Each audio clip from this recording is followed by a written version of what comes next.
Hey y'all, this is Vic. Hey, welcome to my channel. I appreciate y'all stopping in and check out my videos. Appreciate all the new subscribers. I think I'm up to 32 now. We'll just keep this thing rolling and see what happens. I'm enjoying doing it. But today I got a different restoration. Don't have a tool, but well, I guess it is a tool. Use it out in the shop probably every day more than a lot of other tools that's hanging around. But decided to do a restoration on my grandfather's dustpan. It's made by White's company, from what I can gather, and I think you still get these.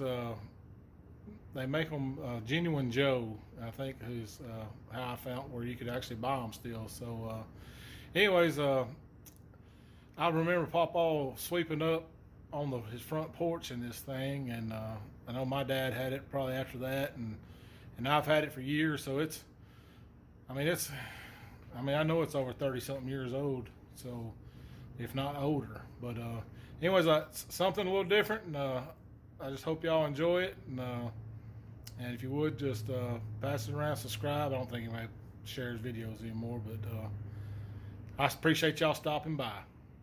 Y'all have a good one. Hey, on the handle, I was going to leave it rough, untouched, because this was my pawpaw's dustpan, but I knocked it down with some boiled linseed oil, and come out here and I like it, and I thought, man, because it was it was just years and years of neglect, and look at that. You can't buy that out of a can. And that's nothing more than just linseed oil on an old broomstick. Looks like that he whittled down to fit in that dustpan, and I did hit it with a 400 grit sandpaper just to make it smooth, because it had the little grooves in the grain from just years of just sitting around, and it's smooth,